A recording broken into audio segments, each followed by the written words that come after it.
Assalamualaikum warahmatullahi wabarakatuh. Waalaikumsalam warahmatullahi wabarakatuh. Selamat siang. Kami dari podcast SMP Negeri 14 Lebong. Kali ini kita ditemani oleh tamu istimewa nih dari Dinas Lingkungan Hidup, yaitu Ibu Eka Rani STM Ling. Tepuk tangan dulu dong buat Ibu Eka. Baik Ibu, saya berikan kesempatan untuk Ibu Eka Rani memberikan salam perkenalannya. Silakan. Terima kasih Ibu Lydia. Perkenalkan, saya Ibu Eka Rani dari Dinas Lingkungan Hidup Kabupaten Lebong. Di Dinas Lingkungan Hidup Kabupaten Lebong, saya diamanahkan sebagai pengendalian lingkungan ahli muda di bidang pengolahan sampah, limbah B3 dan peningkatan kapasitas. Senang bisa berada di podcast SMP Negeri 14 Lebong ini ya, berbagi ilmu yang bermanfaat untuk anak-anak dan juga untuk semua warga sekolah di SMP Negeri 14 Lebong. Iya, terima kasih Bu. Nah, kali ini kami mengundang Ibu dalam rangka untuk memberikan sosialisasi untuk tahap pengenalan di P5. Nah, mungkin masih ada anak-anak yang masih penasaran nih Bu mengenai pengelolaan apa saja nih yang bisa dilakukan untuk sampah yang ada di sekolah Bu. Tadi kan anak-anak sudah mengerti nih sampah kita ada 3, ada sampah organik, anorganik, dan ada sampah B3.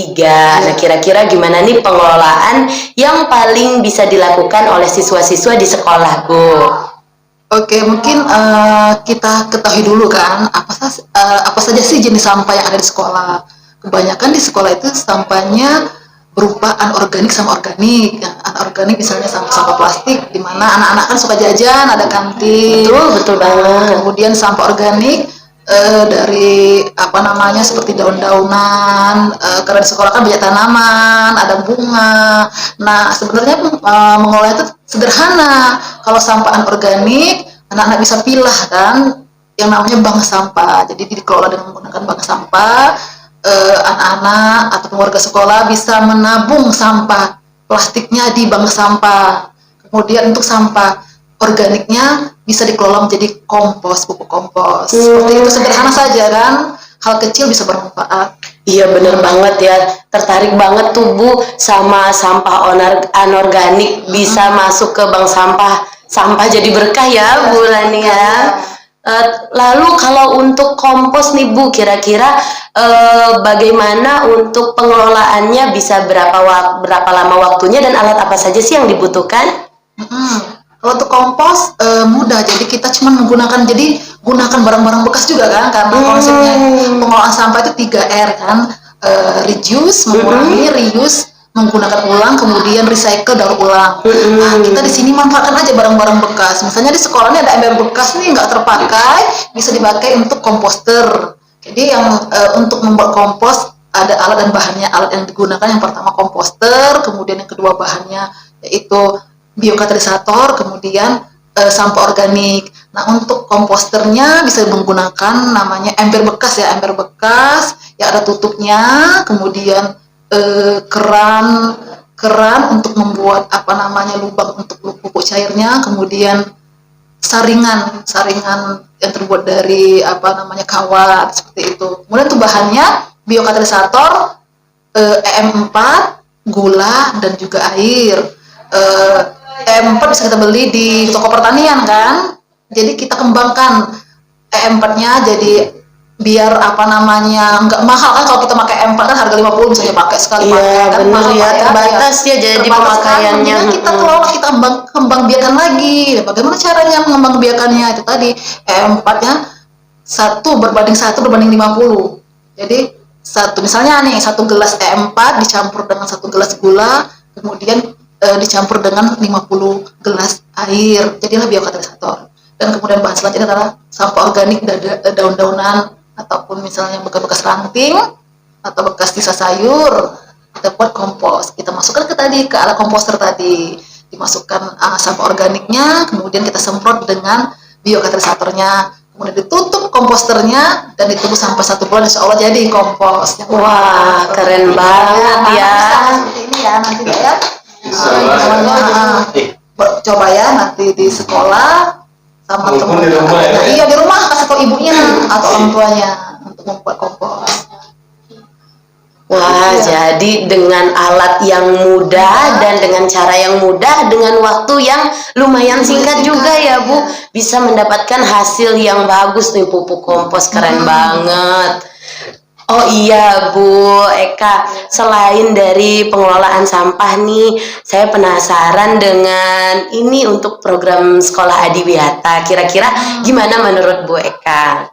Kalau menurut saya SMP 14 layak untuk ikut program Adiwiyata. Jadi memang kebetulan Kementerian Lingkungan Hidup ini punya program namanya Sekolah Adiwiyata. Sekolah Adiwiyata ini tujuannya bukan hanya sekedar sekolah ini misalnya bersih, menang enggak. Jadi kita tujuan dari Kementerian Lingkungan Hidup membuat program Sekolah Adiwiyata pembiasaan untuk warga sekolah. Jadi bukan hanya anak-anak. Bukan hanya warga, bukan hanya anak-anak, tapi warga sekolah. Anak-anak sekolah, guru, ataupun siapa yang penjual kantin ataupun siapa yang ada tinggal di sekolah tersebut, seluruh elemen semua di sekolah mendukung ya. program Adiwiyata.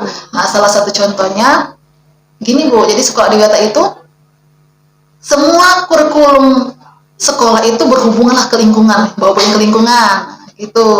Contohnya misalnya tadi kan misalnya ada pelajaran apa muatan lokal di sini Bu ya. Di sini ada prakarya. Prakarya. Nah, jadi prakarya mereka membuat apa misalnya dari barang-barang bekas, misalnya membuat tas dari plastik bekas atau membuat kotak sampah dari tutup botol tadi kan, tutup botol. Nah, itu salah satu contohnya kan, itu apa namanya? Pengintegrasian gitu ya ke pembelajaran di sekolah. Misalnya juga IPA. Nah, ini pembuatan kompos tuh pelajaran IPA. Ya betul, benar banget. Pas banget itu sama pembelajaran IPA. Jadi proyek apa namanya siswa membuat kompos itu pelajaran IPA bisa kan? Berarti untuk semua pelajaran gitu diintegrasikan, kewarganegaraan, matematik gitu ya Bu Eka Rania. Yang apa kurikulum ya kalau istilahnya KRP. Nanti ada aplikasinya, soalnya kita bagikan nanti ke sekolah-sekolah yang mau ikut program Adiwiyata. Wah, keren banget nih. Kalau saya rasa nih kepala sekolah kami sangat-sangat tertarik nih. Karena kalau dilihat di sini SMP 14 ini sudah mendukung dengan penghijauan kan, maksudnya apa namanya udah bagus, kondisi sudah mendukung lah. Jadi tinggal kita apa namanya tambah-tambah lagi. Langsung disupport sama alam gitu ya. Iya betul, Pak Ridho.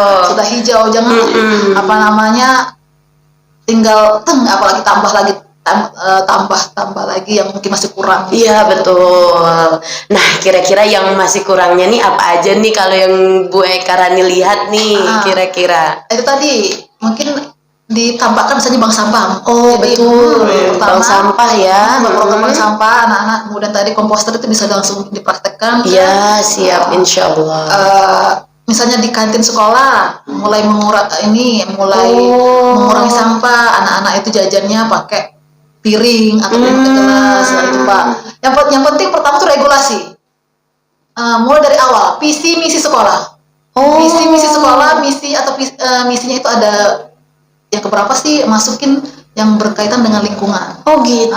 Dengan lingkungan tuh misi itu dinilai. Jadi pertama kali nanti masuk nih tim nih lihat bagaimana sekolah ini, profil sekolah sudah menunjukkan bahwa misinya menunjukkan ke arah menjaga lingkungan gitu. Itu kunci pertama. Kemudian dilihat lagi program sederhana program selanjutnya, baru lihat kurikulumnya berhubungan misalnya. Iya, yang diintegrasikan tadi. Tinggal itu mungkin praktek tadi itu apa namanya? Sama ini Pak, mungkin peraturan ataupun regulasi, tata tertib itu. Tata tertibnya menyangkut misalnya, ada yang lingkungan. Tata tertib contohnya misalnya tata tertib anak atau warga sekolah tidak boleh membawa makanan minuman sendiri tadi ya, bekal sendiri. Itu salah satu poin tersendiri untuk program Adiwiyata. Ada regulasi tertentu. Membawa bekal sendiri itu udah langsung pengurangan Pak tadi kan, pengurangan sampah. Itu salah satu contohnya. Dan nanti selanjutnya kita daerah ke sini mungkin. Kalau memang berminat ya. Keren sekali, ini sangat-sangat pengalaman yang berharga bagi kami Bu Eka Rani untuk sampai ke sosialisasi, sampai ke podcast SMP Negeri 14 Lebong ini. Kami sangat berterima kasih atas informasinya. Doakan kami bisa seperti yang Ibu Eka Rani harapkan nanti bisa membuat komposter, bisa ikut sebagai sekolah gizi Wihata. Amin ya robbal alamin. Ada ini Bu, pesan-pesan untuk SMP Negeri 14 Lopong mungkin? Ada motivasinya Bu? Ya, motivasinya. Pesan-pesannya mungkin untuk anak, ada yang mewakilin teman-temannya dari hasil sosialisasi tadi, ada bisa nyampaikan ke orang tuanya untuk bisa mengolah sampah dari rumah, dan juga ada nyampein ke teman-teman yang lain yang di sekolah mungkin kita nggak masuk kan, kasih tahu bagaimana cara mengolah sampah. Itu pesan-pesannya. Dan untuk sekolahnya motivasinya, tanamkan hal yang kecil, sekecil apapun yang penting bermanfaat.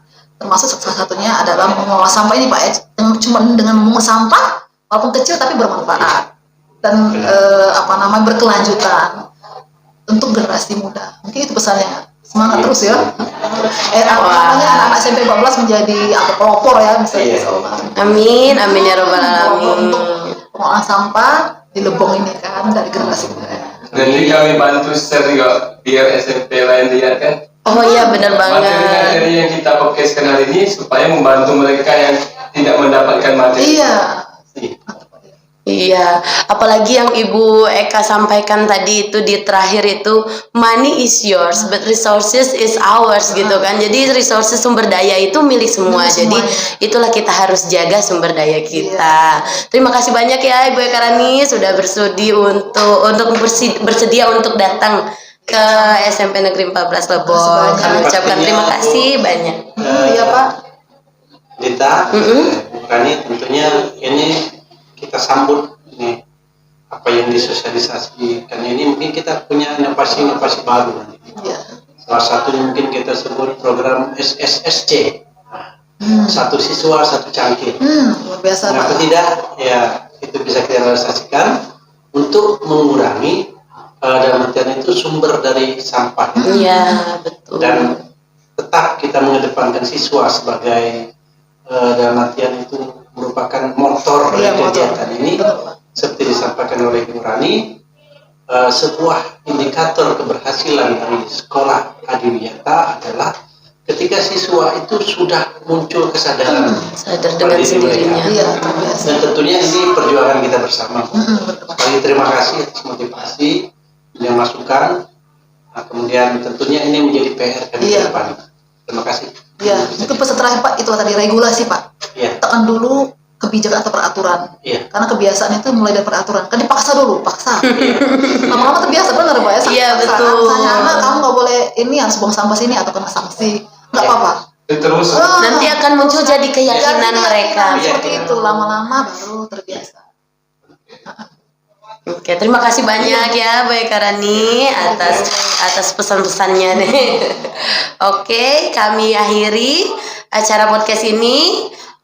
Mohon maaf jikalau saya memiliki kekurangan dan atas perkataan dan perbuatan saya mohon maaf, kepada Allah saya mohon ampun. Akhir kata, wabillahi taufiq walhidayah. Wassalamualaikum warahmatullahi wabarakatuh. Waalaikumsalam.